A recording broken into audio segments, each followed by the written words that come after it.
بسم الله الرحمن الرحيم الحمد لله نحمده ونستعينه ونستغفره ونعوذ بالله من شرور أنفسنا ومن سيئات أعمالنا من يهده الله فلا مضل له ومن يضلل فلا هادي له وأشهد أن لا إله إلا الله وحده لا شريك له وأشهد أن محمدا عبده ورسوله أما بعد فإن أحسن الكلام كلام الله وخير الهدي هدي محمد صلى الله عليه وسلم وإن شر الأمور محدثاتها وكل محدثة بدعة وكل بدعة ضلالة وكل ضلالة في النار. So today is the final session on the explanation of the verse in Surah an-Nisa, the 4th chapter, verse number 36, in relation to the 10 rights. The 10 rights that Allah Azza wa Jal has placed for his nation. And we have looked so far at the first 4. The right of Allah subhanahu wa ta'ala, وَاعْبُدُوا اللَّهَ وَلَا تُشْرِكُوا بِهِ شَيْئًا, to single out align worship and not to associate any partners with him. وَبِالْوَالِدَيْنِ إِحْسَانًا, and then benevolence to the parents, وَبِذِي الْقُرْبَى, and then to the near relatives, the blood relatives, and wal-yatama, and the orphans. So we covered these in the previous 3 or 4 sessions, and in today's session, insha'Allah ta'ala, we want to complete the remaining 6. And so the Shaykh, rahimahullah, Shaykh Ubaid al-Jabri, rahimahullah, he then goes on to mention the next group, and this is the masakin, wal-masakin, wal-masakin. The Shaykh says that the word al-masakin is the plural of miskin, and the scholars have defined the word miskin as being the one who only has provision for that day. He only has provision for that day in which he is in. And the Shaykh says this is how the scholars have basically defined this word. However, that which is correct, the Shaykh says, is the definition of miskin is the one who has mal, he has wealth, but it is not sufficient to make him free of need. Right? It doesn't reach him to the level of al-ghina, which means to not be in need. And this means that obviously the needs that a person has for himself, for his family, for his dependents is food, drink, clothing, and housing. Right? So these are the basic essential necessities: food, drink, clothing, and housing.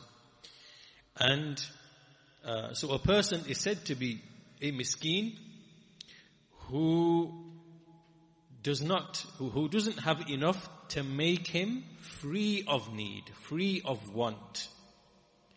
The Shaykh mentions an evidence for this, and he says the evidence for this definition of miskin is in the verse in Surah Al-Kahf, the 18th chapter of the Quran, verse number 79, in which Allah Azza wa Jal, he says, أَمَّا السَّفِينَةُ فَكَانَتْ لِمَسَاكِينَ يَعْمَلُونَ فِي الْبَحْرِ. So this is in relation to the ships when Dhul Qarnayn on his journey, Al-Khadir, and in relation to Musa alayhi salam. And so there was some ships. So he said, as for the ship, then it belonged to some masakin, to some needy people who used to work on the sea, on the ocean. So the point of evidence here is that even though they are described as masakin, then they are still working, right? They have employment, or they have some sort of means of earning. And so on that basis, as the Shaykh says, Sammahumullah masakin. Allah labeled them as masakin.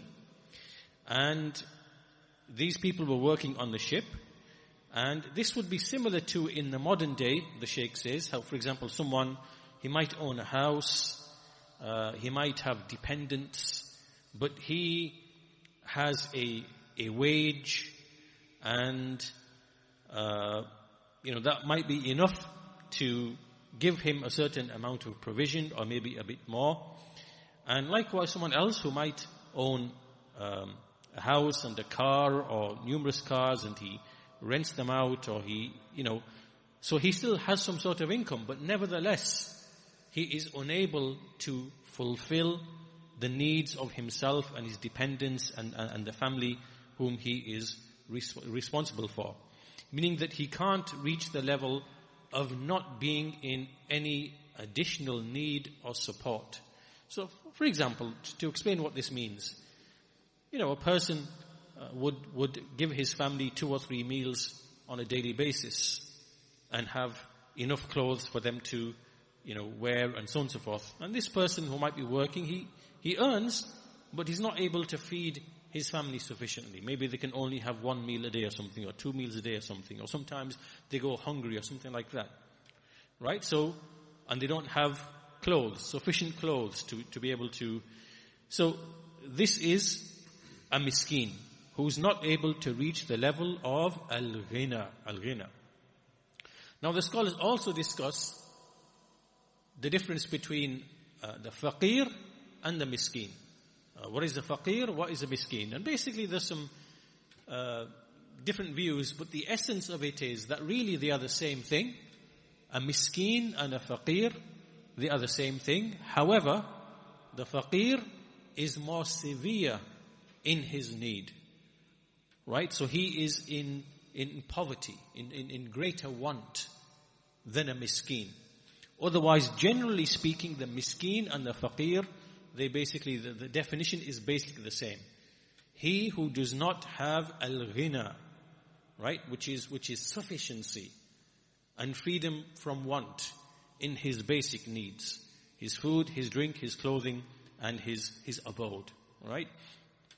So this is the 5th category, and we are obligated, they have a right upon us, the right of ihsan, of benevolence, and that includes benevolence in terms of wealth, and in any other form that a person is able to show benevolence. So if a person does not have wealth and is not able to help them, then it's with a good word, it's with support, it's with his time, it's with, it's with different things based upon a person's, the means available. The next category in the ayah, Allah Azza wa Jal, He says, وَالْجَارِ ذِي الْقُرْبَى وَالْجَارِ الْجُنُبِ. So this is the neighbor who is a relative and the neighbor who is distant, meaning who is not a relative. Right? So this is the 6th and the 7th category. And the Shaykh is going to explain and speak a bit about the issue of the neighbor. And who says, Al-Jar, kullu man jawara. The neighbor is anyone who is in proximity. And anyone upon whom this proximity, this nearness or this closeness is applied to. Irrespective of whether it is سواء كان في سكن أو في الحرف. Right? So this applies, it's not only just to the place where you live. Right? So you have the neighbor by this side, the neighbor by this side, the neighbor in front of you, a neighbor behind you. This is one meaning of the word neighbor. It also applies to the one who is in the same profession as you, who's in the same skill as you.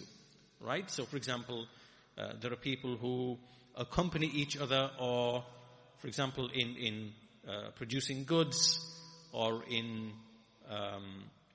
agriculture, in the fields, in industry, in manufacture, right? So they are next to each other and they share the same discipline or the skill, right? So they are also considered to be jiran, considered to be neighbors.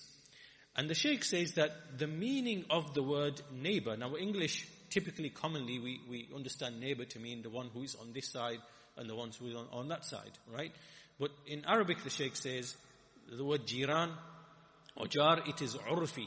It is defined by custom, by what is the commonly that which is understood by way of custom.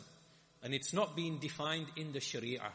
Right? So there's no definition of the neighbor in the Sharia. It is whatever we understand in accordance with our local customs and traditions to be a neighbor. Now the Shaykh goes on to explain that this issue of the neighbor, we've read it in the Quran. This is from the 10 rights. The neighbor is from those people. But it is mutawatir. In the Sunnah, it has been reported by large-scale transmission in the Sunnah that there is advice in relation to the neighbor and how his right is a great right. His right has been, magnified. And this is the statement of the Messenger of Allah sallallahu alaihi wasallam, "Man kana yu'minu billahi wal yawmil akhir falyukrim jarah." Whoever believes in Allah and the last day, then let him honor his neighbor. So honoring the neighbor has been made a part of, and a necessary, a completion or a necessary part of believing in Allah and the last day. Right? It's a sign or a requirement of belief in Allah and the last day that you honor your neighbor. And then we have also in another hadith in which it is said, فَلَا يُؤْذِي جَارَهُ فَلَا يُؤْذِي جَارَهُ. Let him not harm his neighbor. So we have ikram on the one hand, which is honoring, and then we have abandonment of abusing or harming him on the other hand. The Shaykh then goes on to say that if we gather together all of the ahadith, if we bring together all the ahadith that speak of the rights of the neighbor, we find that between these ahadith there is an agreement that the right of the neighbor comprises all of the following things. All of the following things. And they are as follows. Number one, أحدها كف الأذى عنه. To refrain from harming him. Irrespective whether this is from yourself, from the family, or your dependents. So for example, you have a neighbor, and you make sure that you do not harm the neighbor, your children do not harm the neighbor. Maybe they are making a noise that could be, late at night in the evening, or they are throwing things over the wall of the neighbor, or they're doing something that can disturb or harm the neighbor. So, this would be included within this, kaful adha, not to harm the neighbor. Likewise, things to do with the perimeter and boundaries that you have with the neighbor. There could be, for example, your tree that's, causing grief or some inconvenience or something. Maybe you might need to cut it, or, there's things like that a person, you have to look, am I harming or inconveniencing or disturbing the neighbor by way of these affairs? So whether it is from himself or his offspring, his dependents who are with him, then all of this enters into that. الثاني حفظ عرضه في حضوره وغيبته فلا يتعدى له على عرض بل عليه صيانته. To protect his honor, to safeguard his honor, whether in his absence or his presence or his absence. So he does not transgress in terms of his honor, rather he must protect his honor. This is the second issue now. Now it's the honor of your neighbor. And the third part of it is al-hadiyah, at-tahadi, which is to give the gift and to exchange gifts between the neighbors, because the Messenger of Allah sallallahu alaihi wasallam, he said, Ya nisa al-muslimat, la tahkiranna jaratun li jaratiha an tuhdi laha walau firsi nashatin. O Muslim women, O women of the Muslims, or Muslim women, do not belittle let not a neighbor belittle her neighbor.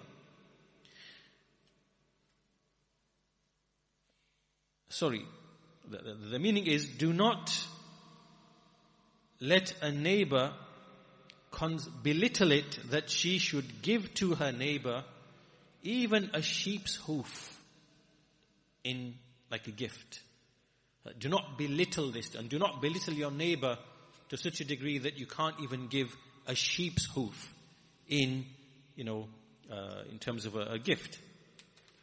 And the Shaykh then goes on to speak about the gift, and he says that this mutual exchange of gifts is something specific, and in terms of Muslims it is more general, right? So amongst the Muslims we give gifts, tahadu wa tahabu, exchange gifts and create mutual love. We learn in another hadith. However, here this now is specific to the neighbor, because the neighbor has a right over and above the general right of Islam. And so this giving of gifts, it strengthens the ties, it spreads love and affection between those who give gifts, irrespective of whether they are neighbors or not neighbors. However, between the neighbors, the Shaykh says, it is more emphatic, it is more emphasized. So with your neighbors, in fact we see in another hadith narrated by Abu Dharr radiyallahu anhu from the Prophet sallallahu alaihi wasallam, who said, Ya Abu Dharr, إذا طبخت مركة فأكثر ماءها وتعاهد جيرانك. O Abu Dharr, if you cook some soup or some broth, then increase the water and give some to your neighbor. And there has also come in some other narrations, the Shaykh says, that the Messenger of Allah, he prohibited naha an yu'dhil jarahu biqutaru qidrin, that he prohibited that a person or a neighbor should harm his neighbor by way of the smell of cooking. And what this means is that if you are cooking and the neighbor can smell, the smell of your cooking, then he should give the neighbor some of that food, because otherwise this would be like potentially harming the neighbor in the sense that he's smelling the food and maybe he could be hungry, maybe and he's not receiving anything to eat. So even to that degree, this is the right of the neighbor to make sure that if your cook is on the boil, if your pot is on the boil, that you offer something to the neighbor. Also from the affairs is to respect the neighbor, or this also comes under the rights of the neighbor, to respect the neighbor in the sense that if he entrusts you, like there's an amana between you, that you respect that amana. In the sense that if that neighbor was to go away and behind him is his family, his dependents, his wife, and so on and so forth, and he's away for a period of time, then this is a trust. And to break that trust and to do something with his family is the greatest type of treachery. In the hadith of Ibn Mas'ud radiyallahu anhu, narrated by Al-Bukhari and Muslim, that he said to the Messenger of Allah sallallahu alaihi wasallam, Ayyu dhanbi a'zam inda Allah, which sin is greatest in the sight of Allah? And the Messenger says sallallahu alaihi wasallam, an taj'ala lillahi niddan wa huwa khalaqak, that you make for Allah a rival in worship, yet He created you. And then he said, Inna dhalika la'azim, thumma ay. So Ibn Mas'ud said, indeed, that is great. Then what is after that? He said, وَأَن تَقْتُلَ وَلَدَكَ تَخَافُ أَن يَطْعَمَ مَعَكَ, that you kill your child, fearing that he might eat with you. So this is now out of fear of poverty. You kill the child out of fear of poverty. This is a great sin. Then he said, قُلْتُ ثُمَّ أَيْ, then I said, which one? And he said, أَن تُزَانِيَ حَلِيلَةَ جَارِكَ, that you commit zina with the wife of your neighbor.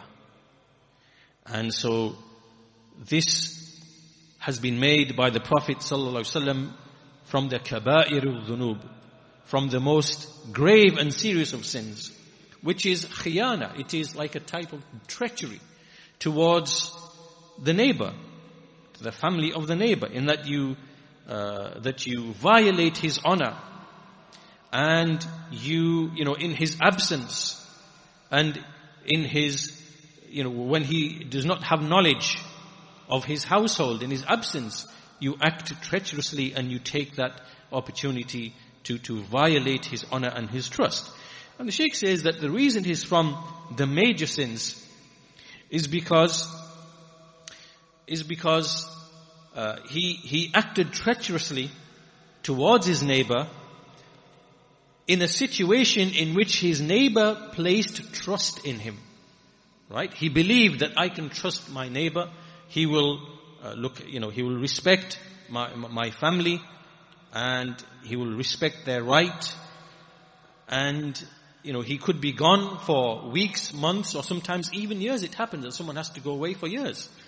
And then while he is away thinking, well, it's good, I can trust my neighbor, the neighbor is actually behaving treacherously, and, you know, whereas he's thinking that he will honor me, and, you know, so this is from the greatest of major sins, and it is treachery and deception.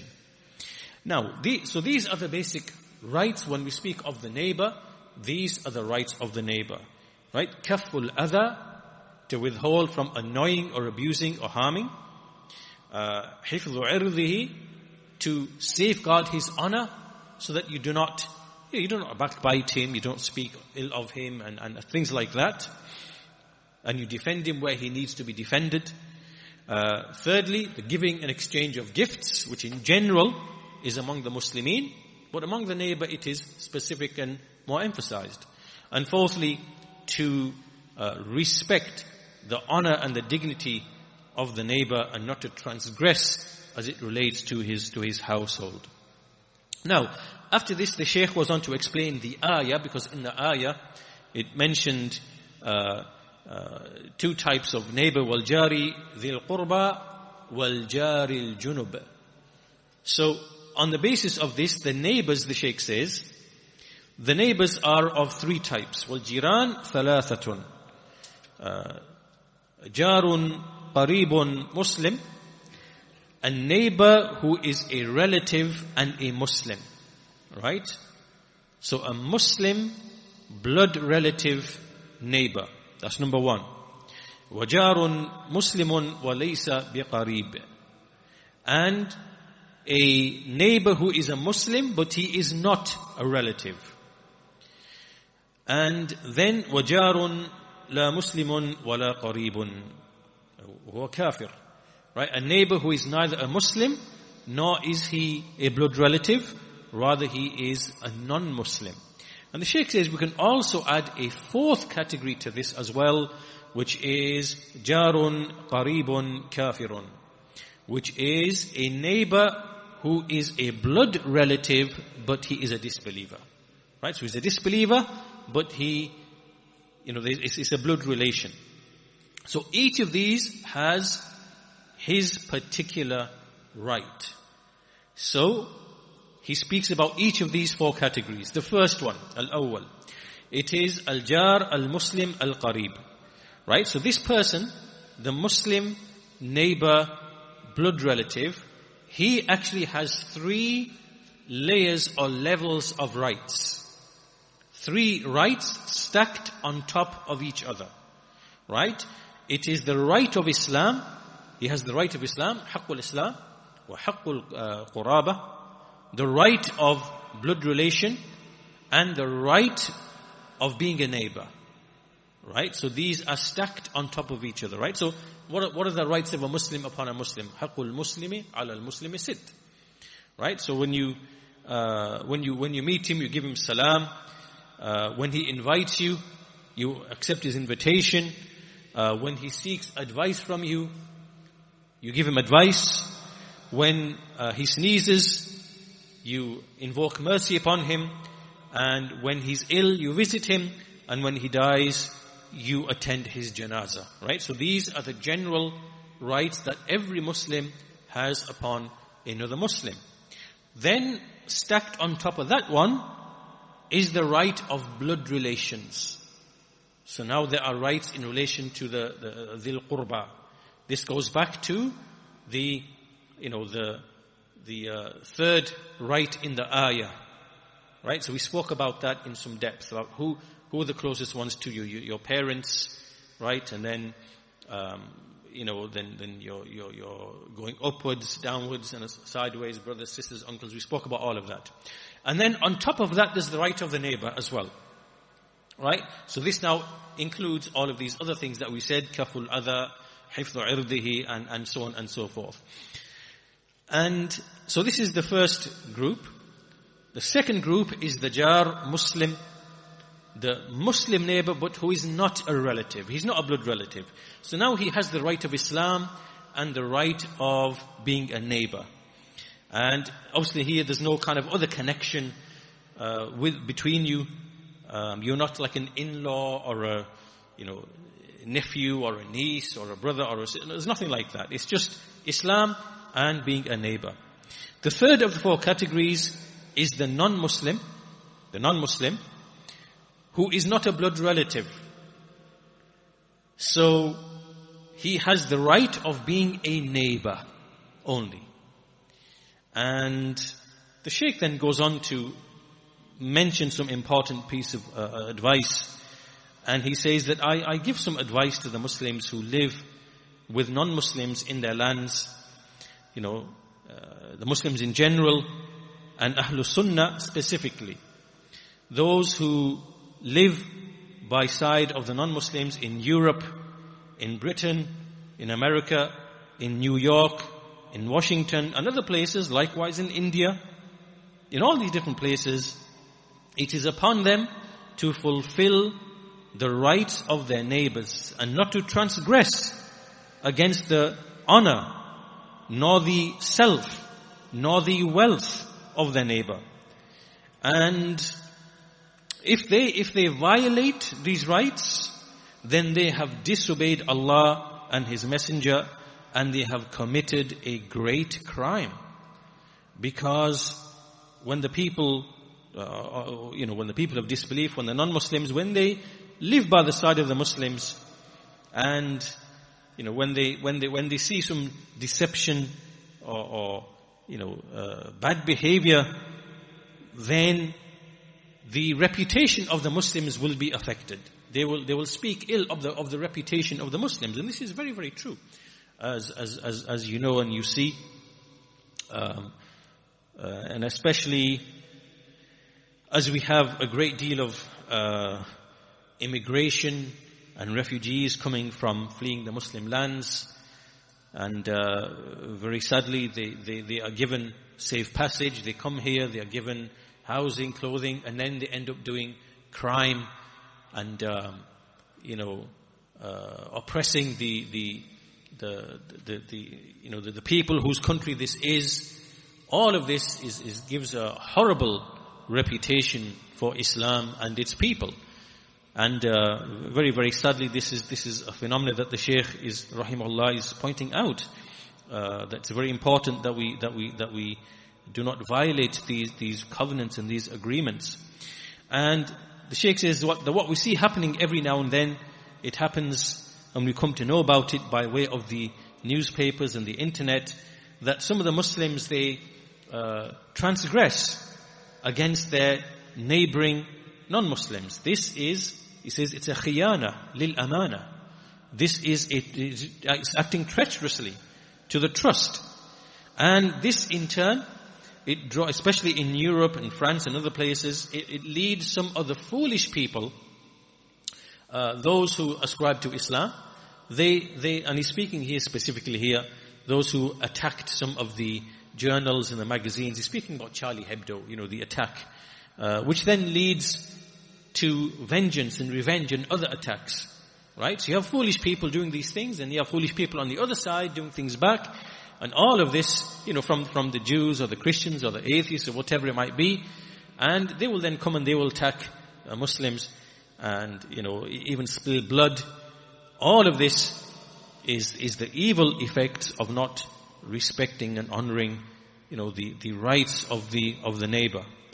The Shaykh says, if the Muslims who were living in non-Muslim lands, they were to fulfill their rights of neighborhood and were truthful to them in speech, and they safeguarded and protected whatever they were entrusted with, they fulfilled the covenant and the agreement, and displayed all of the mahasin, the beautiful aspects of Islam, then many of the people of disbelief would have entered into Islam in droves, in large numbers.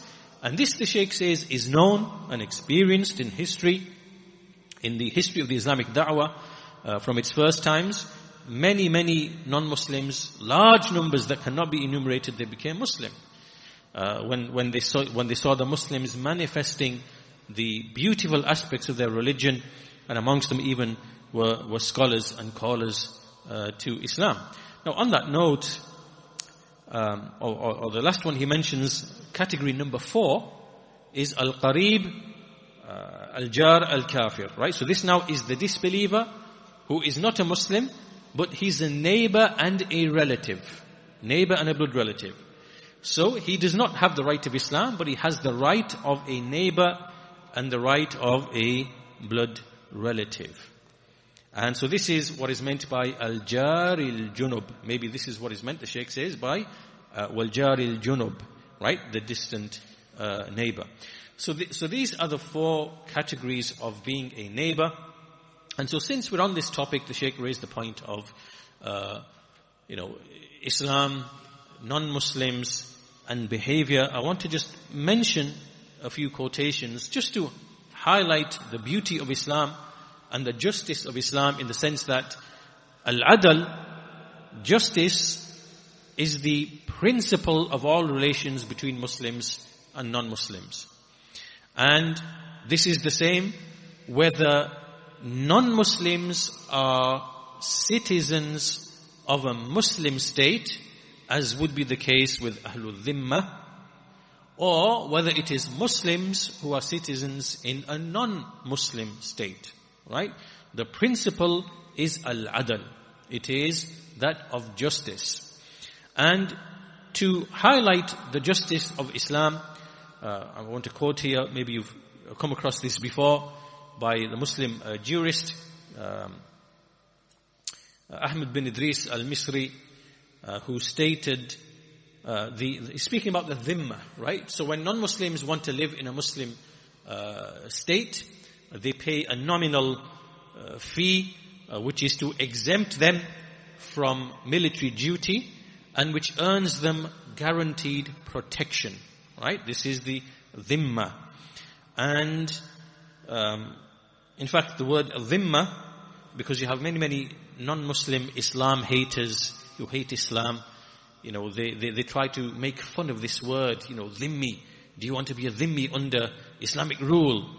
Right? Because they make it look like as if it's, like they portray the most horrible interpretation of this. But the word dhimma, what does the word dhimma mean? It means, if you go back in the dictionaries, we see it means covenant, contract, bond, protection, shelter, alliance, responsibility, clientship, care, custody, covenant, protection, inviolability, security of life. These are the meanings of the word dhimma. Right? And what does it mean? It means that you pay a nominal fee to be exempted from military duty, and your rights, your protection, to practice your religion, to be safe, it is guaranteed by the Muslim state. Right? And to give you an illustration of what we find in the speech of the jurists of Islam in relation to how these people are to be treated, this is a quote from, he said, the covenant of the guarantee of safety, the dhimma, obligates certain rights from us, Muslims, which are due to them, the non-Muslims, because they are in our neighborhood and under our protection. They are under the dhimma of Allah the Most High, of the Prophet sallallahu alaihi wasallam, and of Islam. Right? So in other words, these people are under the dhimma. This is the dhimma of Allah and His Messenger and of Islam. Whoever transgressed against them, even if it is with an evil word or backbiting them with respect to the honor of one of them, or any harm among the types of harm, or who even aided in that, then he has ruined the guarantee of safety of Allah, of His Messenger, and of the religion of Islam that had been granted to them. Meaning, this person now has ruined the dhimma, that guarantee which is given to them by Allah, His Messenger, and Islam. And then he goes on to explain, what does it mean to be kind to those who do not fight you for your religion and do not expel you from your homes? Right? He's talking about the verse in La yanhaakumullah to the end of the ayah, عَنِ الَّذِينَ لَمْ يُقَاتِلُوكُمْ, who do not fight you and do not expel you from your homes, and tabarruhum, that you behave, that you're righteous towards them and that you are just towards them. He's speaking about that verse. And he says, this verse, what does it mean? The righteousness, to show gentleness to their weak, to satisfy the needs of their poor, to feed their hungry, to clothe their naked, to use gentle, kind speech to them, from the angle of compassion and mercy towards them, not out of fear or inferiority. Look at the very precise description here, right? We do these things out of compassion and mercy for them, not because somehow, we feel ourselves inferior and lower than them or out of fear of them, right? No, it is from the angle of compassion and mercy. To bear whatever harm arises from them when they are our neighbors, despite having the ability to end their harm. This is patience. Doing this out of compassion for them, not out of fear or veneration of them. To supplicate for guidance for them, that they be made people of happiness, to advise them in all their affairs that pertain to their religion, and likewise their worldly affairs, to protect them in their absence when anyone embarks upon harming them, to protect their wealth, their families, their honor, and all of their rights and beneficial interests, that they are supported in repelling any oppression against them, and delivering all their rights to them. A Muslim does all such acts of goodness towards them that one who is in a privileged position can possibly do towards the one who is underprivileged. And likewise, all acts of goodness that even an enemy could possibly do towards an enemy. For all of that is from nobility in character and manners. It is desirable that all of what we do with respect to them is from this angle, not from the angle of pride and loftiness on our behalf, and nor from the angle of belittling ourselves and exalting them through such actions towards them. Look at the complete balance in everything in terms of what's behind the actions that we are doing. It's not because of inferiority or fear of these people, nor is it because of pride and arrogance, but rather it is out of compassion and, mercy and genuine, wanting to genuinely do good to these people. Now imagine this was the understanding of the average Englishman or the Frenchman or the German person or the European or the American, that this is what they knew and experienced of Islam. Right? Because people did experience this, like the Sheikh said at the beginning, in the early times, that this is how people entered into Islam in their droves. It wasn't by conquest and, forced conversion by the sword. No, this didn't take place. Islam, yes, there were military conquests, because this is the nature of empire. It's the nature of civilization. You are an ignorant fool if you think that somehow Islam and the Muslims can be criticized for, expanding and waging war, because this is just a fundamental fact of empire and civilization. This has always been happening throughout the whole of history, throughout the whole of human history. One empire comes, takes over another empire, another civilization comes. This is how it happens. And they last 100 years, 200 years, they crumble, another empire comes. This is just how it is. But yes, there were military conquests, but overwhelmingly the people entered into Islam in their droves when they traded with the Muslims, when they interacted with Muslims, when they recognized the reality of what Islam calls to. Many of them, even in the Crusades, when they fought against the Muslims and many Christians, they saw that, their fellow Christians acted treacherously towards them, right? And deserted them in battle and allowed them to be slaughtered by the Muslims. And when the Muslims saw them, these poor people, they've been robbed by their fellow Christians, they've been abandoned, they felt so sorry for them that they basically, gave their possessions, they gave them food, they whatever. And that's why the Sheikh said here that an enemy could possibly do towards an enemy, even in the time of battle and domination, right? So people saw all of this in the past. And that's what from that experience, they entered into Islam in droves, as the Sheikh said. And today, what do we see? We see the dregs of society from Muslim nations who are all but westernized, right? Tribulations have come to those lands. They flee those lands and they come to the lands of the non-Muslims, right? They're all like westernized, dressed like Westerners, listening to music, rap, whatever, right? And they are given safe passage. They enter under a covenant, a guarantee. They're given food, vouchers, housing, whatever, and then they start committing crimes. They start raping, they start abusing, they start stealing, they start whatever. What else is a non-Muslim supposed to think when this is what he sees? Right? This is what these people, this is what they see of Islam.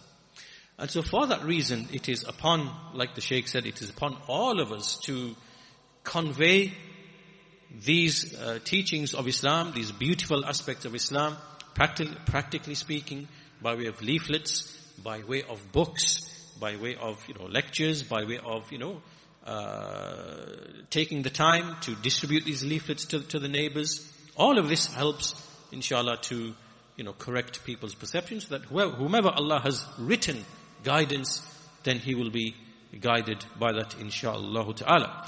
As we're still on this, I want to mention another thing as well, keeping on the same issue of the neighbor, showing the justice of Islam once again, under the title, the Jewish neighbor.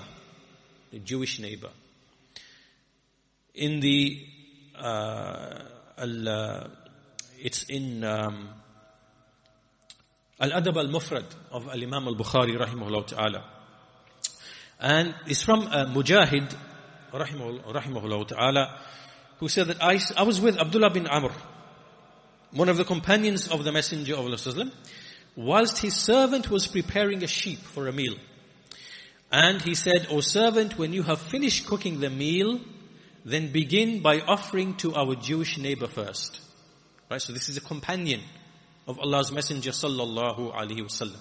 Right? So remember, this is after the time of the Messenger of Allah, after all the things that happened with the Yahud of Khaybar and whatever else that happened, and they were dealt with justice according to justice and according to their own law. But after that, those who remained from the people of the book, under covenant, under dhimma, this is how they were treated, right? So he said, begin by offering to our Jewish neighbor first. So a man said, the Yahudi, may Allah rectify you. So he said, I heard the Prophet, Abdullah bin Amr said, I heard the Prophet ﷺ advising with kindness to the neighbor with such emphasis, until we feared he would relate to us through revelation that the neighbor is to inherit from his fellow neighbor. Meaning irrespective of Islam. Right? That the neighbor, irrespective of Islam or not, his right would be so emphasized that revelation would come down that he would have the right of inheritance. So this is what Abdullah bin Amr is saying, that the Messenger used to emphasize it so much that we felt as if revelation is now going to come down, that the neighbor inherits from the neighbor irrespective of the religion. So, okay, so that's one thing. Al-Ash'ath bin Qais, who's a man from the Muslims, he had a dispute with another man from the Yahud. And this was dispute about some land in Yemen. And he didn't present any clear evidence, right? This is a companion. So the Messenger of Allah, this hadith is in the Bukhari and Muslim, he judged in the affair, and he judged in favor of the Jew, because the Jew had the right, had the haqq, against the companion, Right? There's no favoritism here. Right?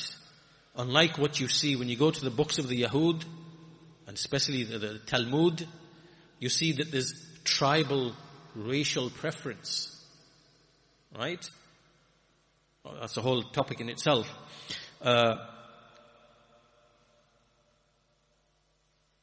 Likewise, he permitted the Jews to judge in accordance with their own law in disputes between them. And he did not impose upon them in their own disputes unless they came to him and sought his judgment in a dispute.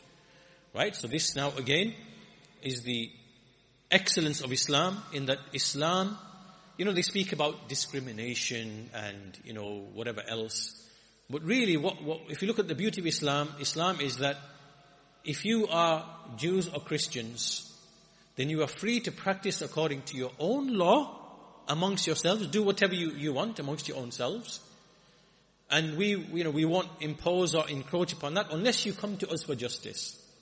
So here, Islam allows these people to maintain their culture, their worship, their whatever.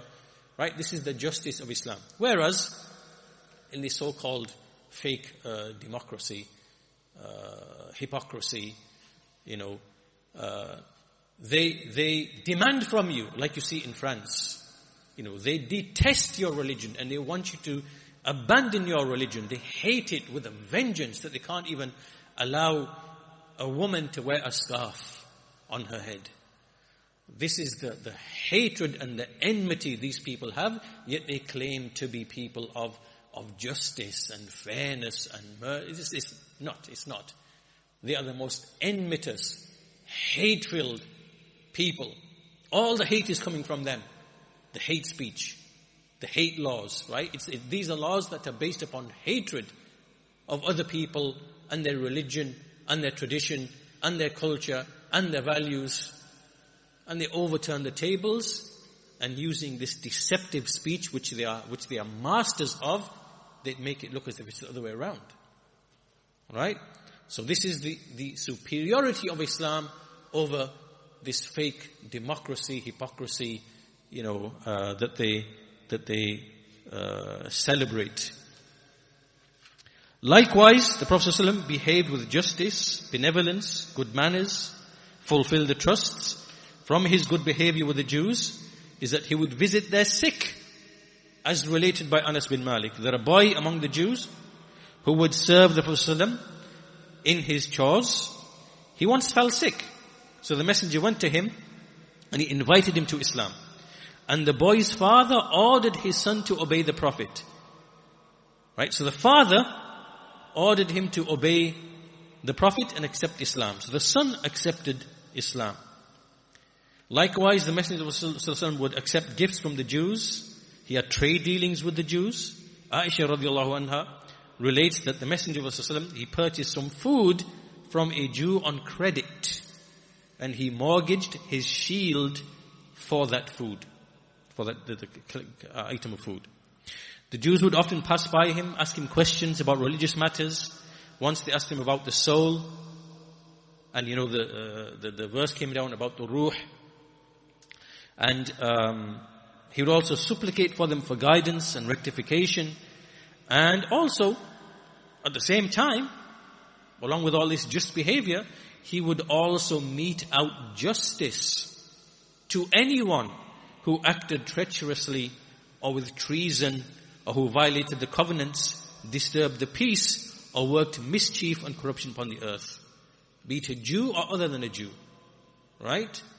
So though among the Jews who were treacherous and they allied with the polytheists and the hypocrites, right? And they were given justice in accordance with the Torah,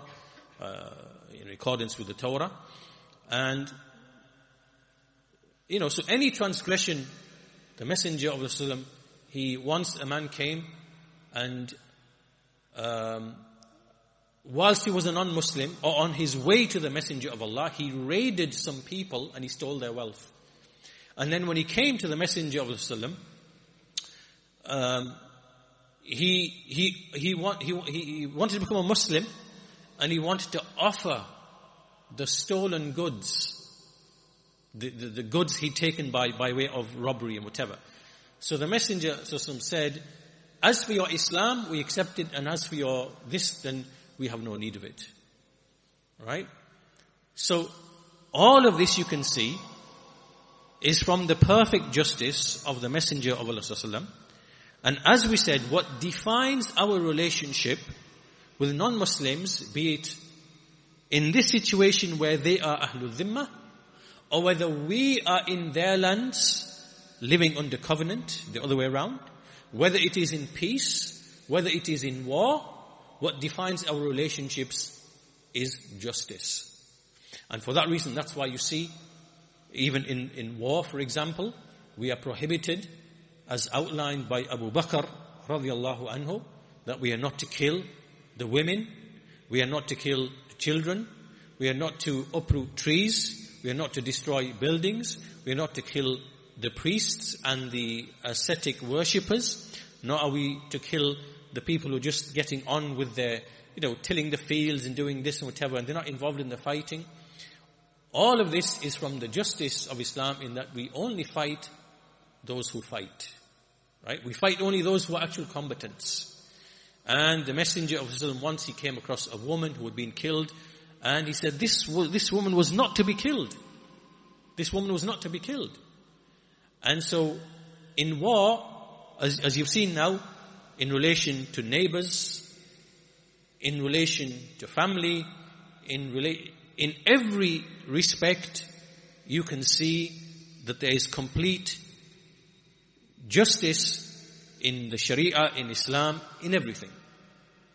And this is very different to what we see of the oppression of those amongst the Jews who call themselves Zionists. And these are, these people started off as really like a secular movement. And what they had in their mind in the 19th century was that they didn't really like the plot, the way the Jews were living across Europe in ghettos, the religious ghetto Jew. They didn't like that idea. And so they wanted to have like a nation like other nations. This is the idea of Zionism. It started off as like a secular ideology, like a secular political movement, right? So then, when the money power came in, it was funded by wealthy banking people at the beginning of the 20th century. And in general, this is what they don't tell you, but all across Europe for centuries, they had this, hatred and dislike of Jews. They didn't like Jews. And the politicians of Europe were thinking of ways. It wasn't just Hitler. So don't think it was just Hitler. It was others as well. They were thinking, how can we get these Jews and give them their own place? Because we don't really want them here. Right? This includes politicians. Don't think it's just Hitler. Right? They were trying to solve this issue of the Yahud. And so, obviously they gave the land to, the Balfour Declaration, and they gave that as a state.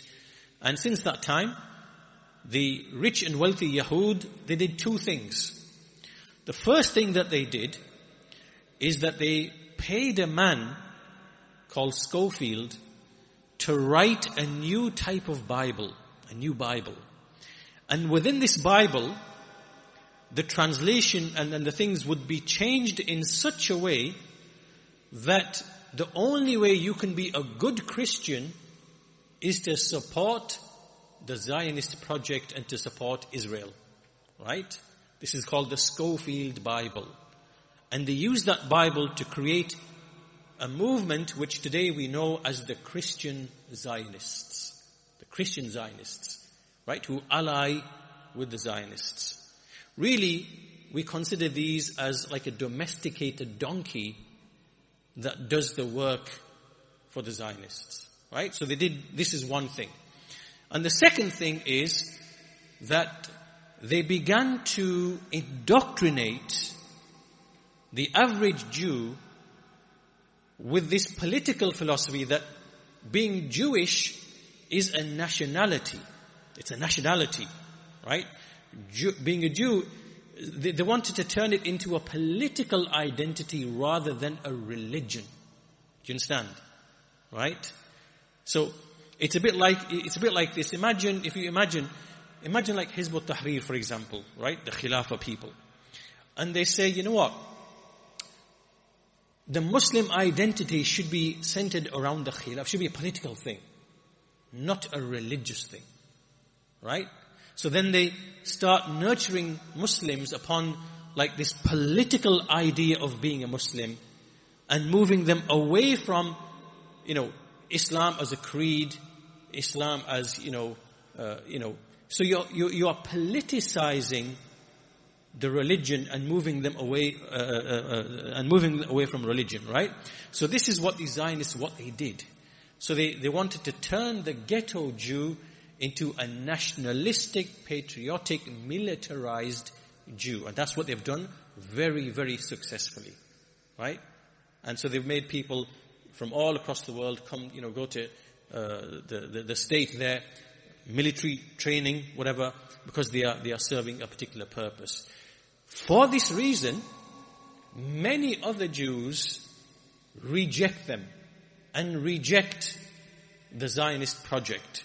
Right? Because they believe that the only way we can enter that land is when the Messiah comes. When our Messiah comes, then we will be led into that land. Before that, we have to live amongst the nations because we are in exile. And it is a heresy, and some say it is apostasy, to even attempt to establish a state for the Jews. So they reject and deny that these Zionists speak for all Jews. They don't speak for all Jews, right? It's like I said, imagine Hizb ut-Tahrir now coming along and saying, we speak for all Muslims. Well, no, you don't. You don't speak for all Muslims. And we don't buy your politicized Khilafah ideology, which is, mixed with it is the manhaj of the Khawarij and the Mu'tazila and allegiance with the Rafida. And so you don't speak on our behalf. Right? But what the Zionists have done is that they've successfully, in a century, managed to portray themselves as if they are the voice of all of the Jews.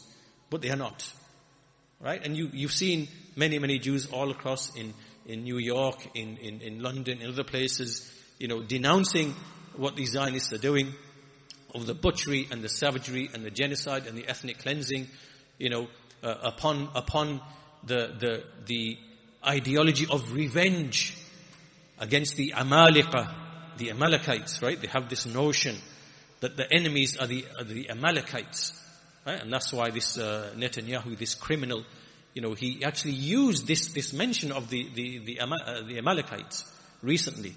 Right? This is how they view this vengeance and this bloodlust that they have, right? So coming back to the point, what was I saying? I was saying that you've seen that our foundation is justice, right? It's the principle of justice. What is just? What is justice? We are not allowed to kill women, children, civilian men, uproot trees, destroy, buildings and things like that. We're not allowed to do that because this is injustice.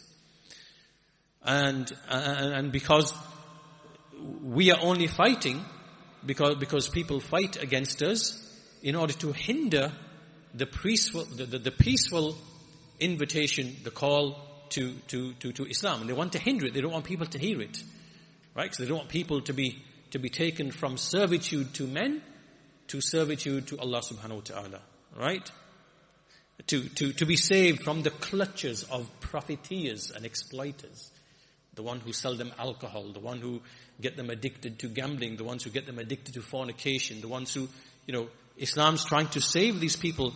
So when we try to invite, then they physically and violently and with aggression hinder the call to Islam. So then we, in order to protect the instrument of da'wah, this is why jihad was legislated. So then we fight the one who fights against us, who's engaged in actual fighting. And it is to make Allah's word supreme. Not because of land, not because of any other reason. Right? So all of this is justice. Whereas what you see, with these criminal, bloodthirsty, genocidal Zionists, right? And this language that I'm using, that's not my language. It's not me saying that. That's Jews who are saying that. I'm quoting Jews for you. Right? It's not me, so you can't come and say this is anti-Semitism. That argument is demolished, and everybody has seen through that argument. No one falls for these lies anymore. Even one of the heads of one of the United Nations, this top guy who is in the human rights, just 2 days ago, he resigned his post and he wrote an article, 2-page article, in which he is saying that this is a Zionist, genocidal, ethno-supremacist, ethnic cleansing which is taking place in Palestine. And he, out of revulsion, he resigned from his post, and he wrote this letter mentioning and stating this in no uncertain terms, right? Then you have Jews all across the world saying exactly the same thing. There's even another Jewish guy, he called it a textbook case of genocide, right? So what we want to understand here, that when you read what we've been reading through from the speech of the Sheikh, and you read this ayah in the Quran, and about the neighbors, and about the rights of the neighbor, and I read you everything about the Yahud, and how the Prophet dealt with the Jews, with kindness, with, dua for them, visiting their sick, doing trade with them, judging in their affairs and giving them the ruling if they deserve. Absolute perfect justice, right? This is the justice of Islam. And compare this with, what we see these days. First of all, what the Zionists are doing in Palestine, and then the domestic donkeys known as the Christian Zionists, which is like a contradiction in terms, because, the foundation, Zionists are among the Jews, and Jews reject Isa alayhi salam, right? And amongst the extreme ones amongst them, they say things like Isa alayhi salam was an imposter, a magician, the son of an illegitimate union. He is now boiling, na'udhu billahi min dhalik, but they claim he's boiling in the hellfire. La'natullahi alayhim. That he is in the hellfire, in boiling excrement, they say. Alayhim la'a'inullah. Right? That's what they say. Right? That's what they say. And to you guys, Isa alayhi salam is the Lord of the worlds. He's the Lord of the worlds. Right? Who died for your sins on the cross. And without him there is no salvation. How on earth have you become the domestic donkeys for these guys over here? How does that even make sense? This is like an absolute contradiction and a sign of utter humiliation. No morals, no principles, no value for the truth. How can you be like that? To the extent that even churches are being destroyed, their fellow Christians are being bombed and killed. Right?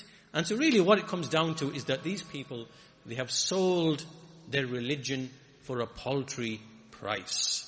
It's all about money. It's all about wealth.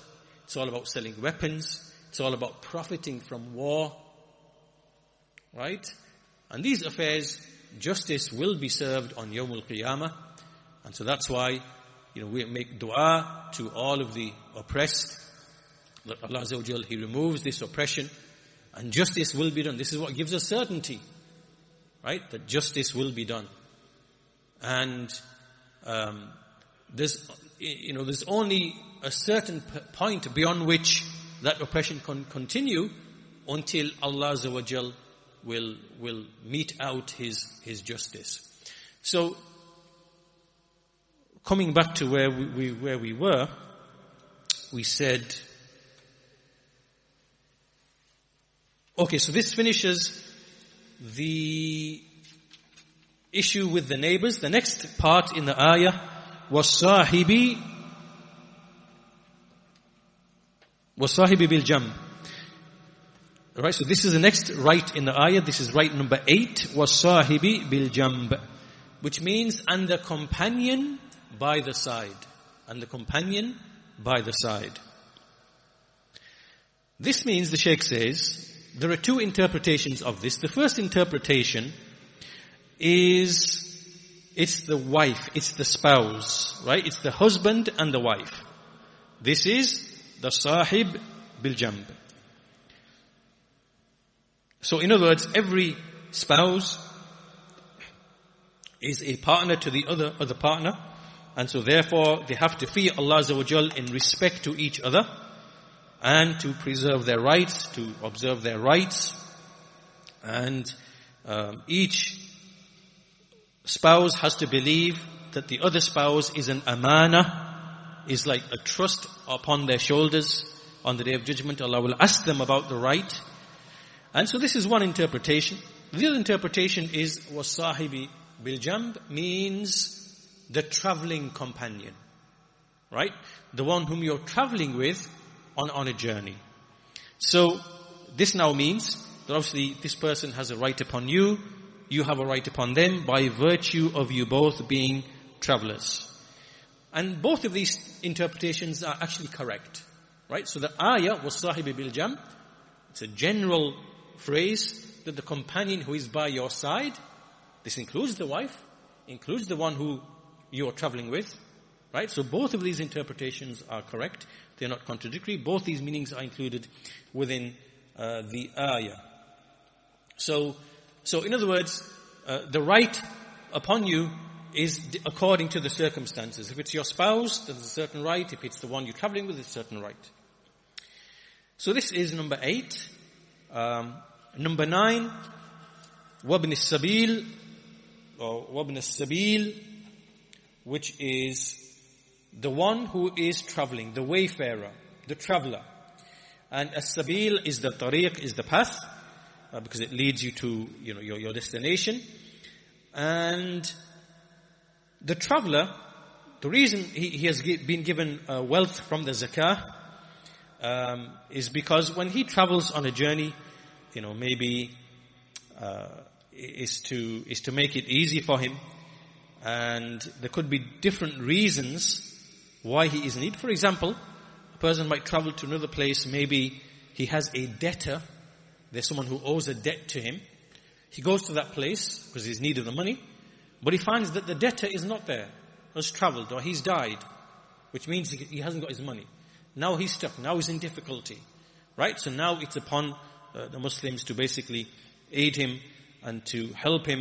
And so this is the nature of a person being on a journey. He could be on a journey for trade. Maybe he loses in his trade. He incurs a loss. Maybe he incurs some harm to his, his car, his means of travel, or whatever it might be. And so therefore he is in need of assistance and aid from the Muslims. So whatever the situation might be, being on a journey is one of those categories who have a right upon the Muslims that he be aided and that he be supported on his path. And the final, so that was number 9, and the final, وَمَا مَلَكَتْ إِيمَانُكُمْ وَمَا مَلَكَتْ إِيمَانُكُمْ, that which your right hands possess. So this now includes everything. Includes the raqiq, includes the hayawan, meaning that, you might own the servant, what the right hand possesses. You might own an animal. There might be things in your possession, right? All of them have, you will be responsible in front of Allah Azza wa Jal for giving each of these their right. Right? Until even if you have a cat, or you have some other, whatever it might be, you are responsible because that is under your what your hand possesses. So the Shaykh says, in relation to the, what your right hand possesses, you've got to give him food, what you eat, clothing, like what you clothe, right? And obviously in accordance with your abilities.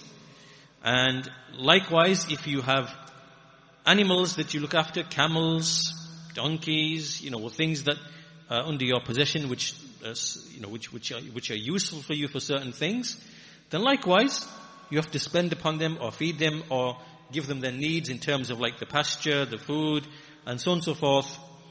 All of that is, again, one of the categories which have a right upon you. So finally, the Shaykh answers an issue here, like what about the maids and the servants that you like employ? Are they considered to be from what your right hand possesses, and do they come under, this category? And the Shaykh answers no, because they are more like employees. You are employing them for a service. And so your duty towards them is that whatever the agreement is, whatever the rate is, whatever the payment is, or if there's any other agreement that you will house them or whatever, then you have to fulfill those rights. So no, they do not come under what your right hand possesses. Rather, this is more something which is like contractual or a service, or like they are an employee. And so therefore, that comes into a different subject area.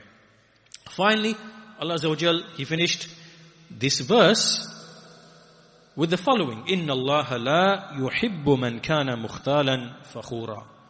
Indeed, Allah does not love the one who is mukhtalan, one who has kibr, arrogant, fakhura, one who boasts, is boastful. And notice how this was added at the end of the verse which mentions all the rights. The right of Allah Azza wa Jal, the right of the parents, the right of the neighbors, the right of the orphan, the right of the right of the relatives, then the right of the orphan, then the right of the neighbors, near and far, and and then the traveler, and so on and so forth. At the end of all of that is a warning against arrogance, pride, and being boastful. Why? Because pride and arrogance is because you have plenty, you are wealthy, you are, and you might use that, or that might lead you to look down upon other people and to neglect their rights. Right? So there's a warning at the end not to have these traits and these qualities. And the Shaykh says, Al-Fakhur, it is the one who, is boastful of what Allah has given him, and he looks himself above other people because of his wealth, because of his offspring, because of his status or position. And what is obligatory upon a Muslim is to have tawadu', to be humble. As we see, وَمَا تَوَادَعَ أَحَدٌ لِلَّهِ إِلَّا رَفَعَهُ اللَّهِ. No one humbled himself in front of Allah, to Allah, except that Allah raised him. And the definition of al-kibr is given by the Messenger of Allah sallallahu alaihi wasallam. This is the best definition. لا يدخل الجنة من كان في قلبه مثقال ذرة من كبر. He will not enter paradise in whose heart there is a speck's weight of pride, of arrogance. And so the companion said, Ya Rasulullah, إن الرجل يحب أن يكون ثوبه حسنا. A man loves that his thawb is أن يكون ثوبه حسنا, and likewise his shoes to be good. So the Messenger of Allah said, إن الله جميل يحب الجمال الكبر بطر الحق وغمط الناس. He said, indeed Allah is beautiful and He loves beauty. But al-kibr, arrogance, is to disdain or reject the truth. To reject the truth. And to look down upon the people. To look down upon the people. Right? So this is what is arrogance. If you have a nice house, and a nice car, and nice clothes, and whatever, okay, that's good. You can have that. You can have that. And you are grateful to Allah Azza wa Jal for that. But you do not look down upon other people. You don't think that I'm somehow better than these other people, and I'm loftier and greater, and somehow your wealth and your status means that you don't have to accept the truth. You can reject. No. Right? So you can have those things, but kibr is to reject the truth and to look down upon the people. Right? So when you reject the truth, it means falsehood now becomes preponderant when you reject the truth. And when you look down upon the people, when you look down upon the people, then this is to belittle them because either their lineage, you boast about your lineage, or your wealth, or your status, or your position, your career, or whatever it might be. All of this is evil, and it makes you belittle the rights of other people and not fulfill the rights of other people. That in turn leads to injustice and corruption in society. Right? So look at how all of these things, look at how in Islam, it's the internal and the external are always combined, right? Meaning that we are prohibited from those things like pride and arrogance that come in the way of us fulfilling the rights of other people. So the rights are mentioned, and we are encouraged to fulfill them, and those things which hinder people from fulfilling the rights, they're also prohibited as well. And this is the beauty of the Sharia, in that it prohibits a thing and all those things that lead to that thing, and it commands the thing and removes all the barriers that prevent the actualization of that thing. Right? So we see this in many affairs of the Sharia. We cannot sit at a place where alcohol is being drunk because alcohol is forbidden. So the thing is forbidden, and the things that lead to that thing are forbidden as well. Right? We are prohibited to adultery and fornication, having illicit relations, right, with men or with women. And we are not allowed to be alone with a foreign man or a foreign woman, right? Because that leads. And so you see all of the Sharia, it is coherent and it supports, parts of it support other parts, and there's no flaw or incoherence in the law, just like there is no incoherence in the creed, just like there is no incoherence in what Allah has created. When we observe and we see, there's no incoherence, right? It all works together in accordance with Allah's justice. So this brings us to the end of this whole series. This is like a very, may Allah reward the Shaykh rahimahullah for treating this subject for us like in a very nice, concise, beautiful way, and extracting the benefits from this ayah. May Allah reward him. And so with that, we'll conclude our lesson there for today. We're very close to the end. I think we have 2 topics left. The hadith on the man who killed 99 people and then he repented. And finally, the hadith of the 3 men who sought refuge in the cave. And finally, the hadith about the believer who recites the Quran, the parable of the believer who recites the Quran. So these are shuruh of 3 ahadith. This is what is ahead of us, inshallah. Maybe we'll finish this in the next few gatherings. So with that, we'll conclude our lesson there for today. Walhamdulillahi Rabbil Alameen. Wa sallallahu ala nabiyyina Muhammad wa ala alihi wa sahbihi ajma'een.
Say again? Evangelical Christians, do they have their own prophecy that when obviously the Jews, the Zionists, obviously if they inherit that land, then Isa is going to come back, and also the Jews that once they reside there, then the promised Messiah is going to come as well. Is that one of the reasons for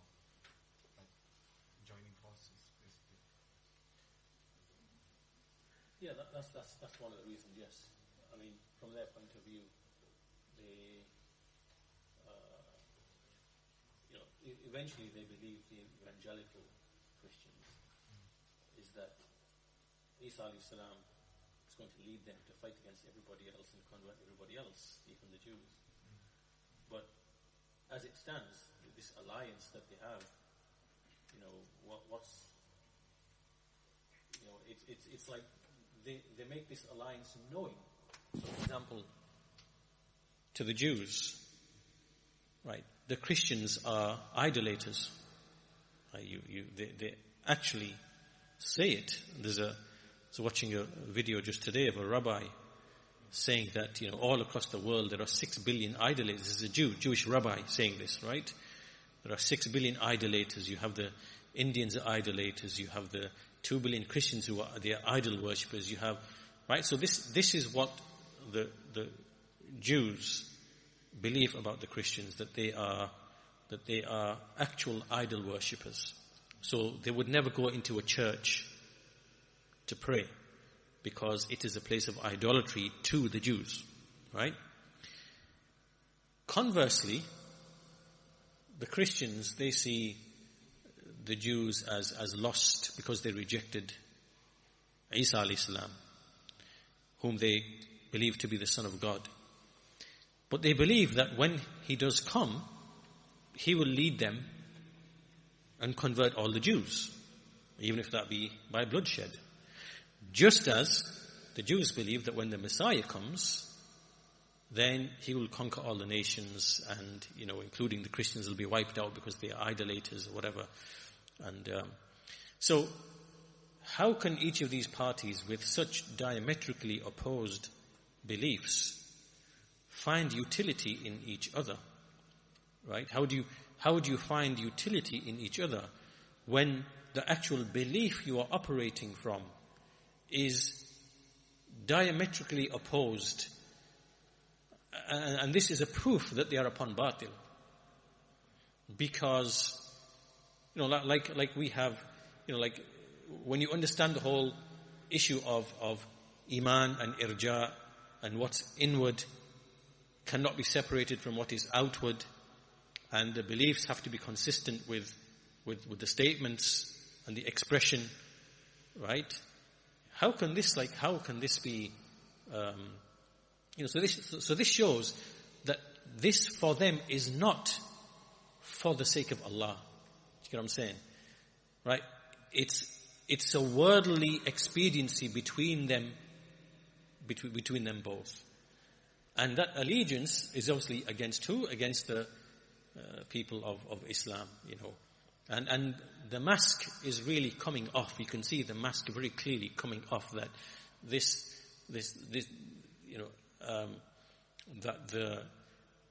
that the intent, that the thirst for blood and the intent to kill and to supply weapons and to bomb and to maim and to destroy and to cleanse and to, you can very clearly see that coming. The pretense of it is all gone, from these people. And then everything else that's attached to it, such as, the climate change and the global warming and the carbon emissions. Are you going to drop all these bombs and you want the war? Now what's happened to all the carbon emissions? Like the hypocrisy of everything just comes out when you have situations like this, So. What should a Muslim stance be on Hamas? Say that again? What should a Muslim stance be on Hamas? The question was, what should the Muslim stance be on Hamas? Our criterion is that we evaluate everybody with the Quran, the Sunnah, and the way of the Salaf. And the rectification of the earth can only be done by that with which the messengers and the Messenger of Allah ﷺ rectified the earth. And that was on the basis of Tawheed, the purity of creed, the purity of heart, sincerity to Allah, righteous actions upon the Sunnah, and strength of conviction in the hereafter, the sound creed. And that's why the companions, in such a short time, they conquered the east to the west with minimal resistance, as I said to you, right? And droves and droves of people entered into Islam willingly by seeing the beauty of Islam overwhelmingly. We're not denying that there weren't military conquests. That's just the nature of empire. But in a very short time, you know that it went from the east to the west. And that aid and support was on the basis of what is in the hearts of sound belief, purity of creed, veneration of Allah.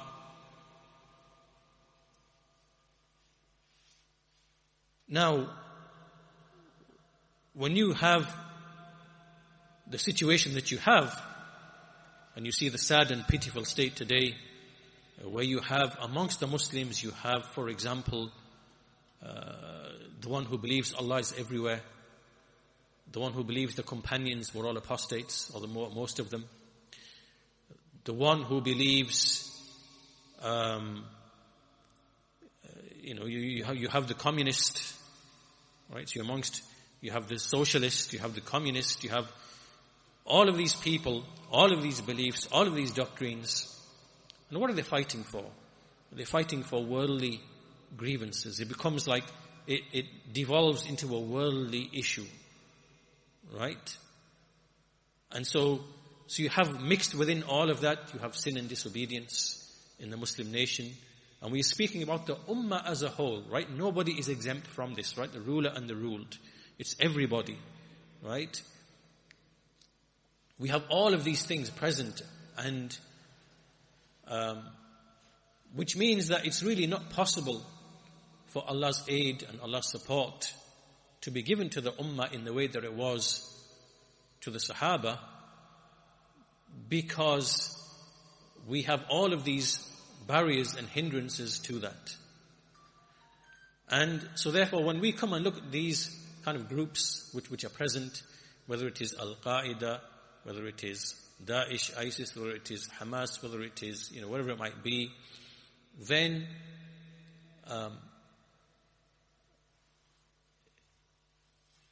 they are part of the reason why we have these problems and we have these issues, and we are not receiving the aid and the assistance of Allah Azza wa Jal. And we have to also keep in mind there are many, many dynamics to the situation. Some of these groups are propped up by the Rafida, the Shia.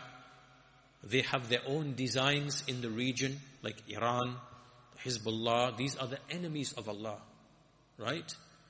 And we shouldn't be deceived into thinking that they care for the Palestinians, right? This is a political expediency for them.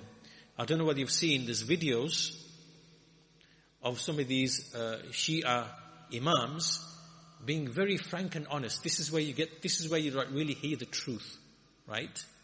Just like, with a lot of these rabbis, when you hear their statements, right, which you're not going to come across, they tell you the real truth. In the same way, some of these clerics of the Shia, the statements of these, I just saw some the other day saying, what's all this Palestine thing? These are Sunnis, right? Who cares about Palestine? The Jews are better because even though they're upon disbelief, it's better for us to live with them. Whereas with the Palestinians, because they consider them to be hypocrites, like Sunnis are hypocrites, right? Because they ascribe to Islam, but really they're not. So who cares about them? We don't. That issue doesn't even concern us at all, and we'd rather live with the Jews, right? That's what the Rafida, the clerics, are saying that. Okay, so these are the people who are supporting Hezbollah and Hamas and whatever. So you have to ask, okay, if they engage in a battle or a war, that is in order to gain strength and preponderance over the Sunni nations and populations, and to gain a tactical advantage, in the region. And if there is any fighting that takes place, who knows that they won't even that there not going to be any collaboration between the Rawafid and the Yahud to target the Sunni, right? Because this has happened in history. In history, this has happened. It's known about the Rawafid that this is what they do, right? So because there are some dynamics in place, it becomes a very, very confusing situation. And that's why the common person shouldn't really speak on these issues, because he's going to put himself into trial. But what we do say is we make dua for the Muslimin in whichever place they might be. We aid them and support them in whatever way we can, with dua, with sending of wealth through legitimate channels for relief, making sure that it is through legitimate channels, and it's not going to any kind of extremists or whatever like that, because this issue of wealth and charities, we have to be very careful with that, so that the relief reaches them of medicine, of food, of drink, of clothing, or whatever it might be, and to make dua. That's what we can do. And, to pray at night and to make dua for them and do whatever we can. And also to make dua for the leaders of the Muslims, that Allah, gives them support and aid in doing that which is correct. And, this is what we can do. But the wider issue here is, just like Shaykh al-Islam Ibn Taymiyyah rahimahullah, in his time there was an issue when the Mongols came from the east, and the people came out and they were scared and terrified, and they started going to the graves and seeking refuge in the grave of Abu Umar and so on and so forth and whatever. And so the scholars at that time, they fell into two groups. They differed. Some scholars said, well, we have to repel, we have to engage in jihad to repel the Tartars, to repel the Mongols.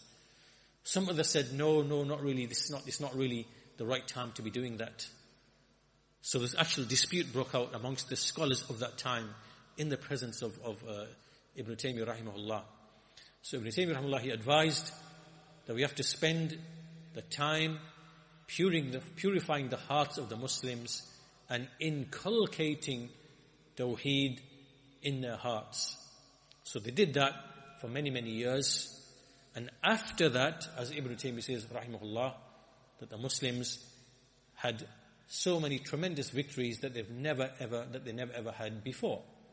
And that's because of the power and strength of Tawheed that it has in aid and assistance in this life. So, but the thing is that this is the long, difficult, bitter path and bitter pill for people to swallow. Because of the absence of being nurtured upon the right creed, Tawheed, and spending time to learn these affairs and to nurture oneself, right, to get that understanding, most Muslims, sadly, they're empty. And they're like vessels who can be filled with emotion very quickly. And that emotion can then be led and manipulated. And that's why, very sadly, when you try to explain these things, you're going to get an emotional response from the average Muslim, because he does not appreciate these things, that there are laws and rules in Allah's creation by which things happen, right? And there are ways and means, causes and effects, and and they're not willing to see that because it's all raw emotion. And this is the difference between the one who can rein in his emotions with knowledge and with understanding and with certainty of what Allah has mentioned in His book, and the one who is just, and that's why you see people protesting on the streets all across you, which is fruitless. What's the benefit in that? And this is here where we really see the stupidity or the harm of people like Hamas, for example, first of all, they are a creation of the Israeli right and the Zionists to begin with. This is a well-established matter that they were funded, brought into existence for the specific reason of having a constant enemy so that they can do away with any kind of peaceful negotiation. Why? Because this whole project is expansionist in its nature, right? It is intended to expand and to take over that region. So therefore you need constant threat, hostility, controversy, right? And so because any talk of negotiation, sitting down, whatever, it kills that warmongering spirit. So these people tactically, they supported the creation and putting these Hamas people in power. This is well known, right? Even up until like the last few years, you're going to find statements of theirs saying that, openly Hamas is an enemy, secretly Hamas is an ally. We have to fund Hamas, right?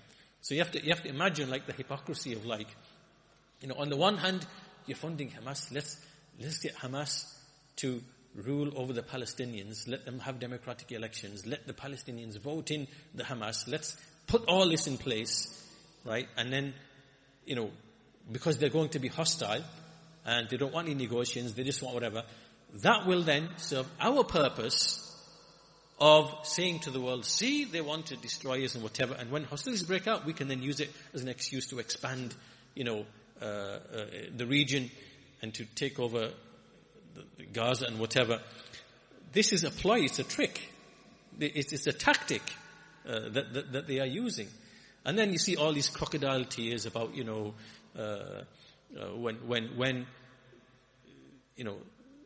the tool or the creation, which is Hamas, does what they want Hamas to do, which is to commit atrocities, so that they can then say, look, we now have to, clear out Gaza of the terror, because that's what you planned all along to begin with, right? And then you're making this pretense to the world as if somehow, So these groups, whether it's Daesh, ISIS, Al-Qaaidah, Hamas, they are simply tools and creations for geopolitical agendas, right? And these people have ended up in this situation because they are not founded upon, the issue isn't for them Tawheed and Sunnah. It's worldly grievance. And you can be very easily manipulated and used when that is the basis of your operation and your activities. And another thing as well, don't you find it strange that not a whimper, not a whisper from Daesh? Where's Daesh gone? Where's ISIS gone? Disappeared. Nowhere to be seen. Like, meaning, wouldn't you expect that they would come along and say, okay, we've now announced, jihad against the Jews or something, which is what you would expect, which is what the West would expect them to do as well, right? Where are they? Nowhere to be seen. They're only present when it comes to destabilizing Muslim countries. That's when they turn up and they show up, right? Right? Nowhere to be seen. So we know that these are creations of the West, and they are simply tools of the West to destabilize countries. But what will happen, for example, now, all of a sudden, like maybe, Allah knows best, we might start seeing these kind of false flag terrorist attacks start happening in Europe and the US, Maybe there'll be some mad kind of extremist idiot or something who will maybe do something here and there. Yes, maybe some of these things might happen. But the context is ripe for these Western kind of intelligence agencies to create these false flag, terrorist bombings that they themselves have been doing for 2-3 decades. They're the ones who've been doing that largely, right? And then just to, and so then all of a sudden ISIS will return. They are back. They've come back now, right?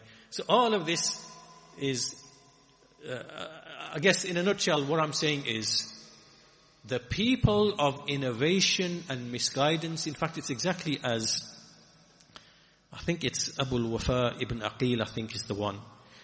I think he said that, or maybe it's another person. There's a statement where the people of innovation are to the people of Islam like people on the inside of like a fortress who open the door and allow the enemies to come in. This is Ahlul Bid'ah wal Dalal. Right? So in the same way, these kind of groups like the Khawarij, the extremists and the terrorists, those who kill innocent civilians and kill non-Muslim civilians and, bomb places and whatever. These are like the Trojan horse. These are the people who open the door to allow non-Muslims to come in and to wreak havoc and to use them for their own advantage. This is what these people are, whether it's Hamas, whether it's ISIS, Daesh, Qaaidah, whatever it might be. All of these extremist groups, they end up becoming tools. If they never started out as a tool, they end up becoming a tool. Right? So that's why the whole thing becomes very, very murky, becomes very, very confusing. When you leave the Sunnah and Tawheed, for the people of Sunnah and Tawheed, the affairs are clear. But for people who are not nurtured upon that, things are very, very murky, and so they only have their emotions to kind of really go upon. And that's why in these times of fitan, we have to be very careful what we say, what we speak, and it's a very sensitive issue, as in, this is complex. There's complex issues going on here. But what we can do, we make dua for the Muslimin, for the oppressed. We send them aid, relief for food, clothing, medicine, and ask Allah Azza wa Jal to send His aid and His support.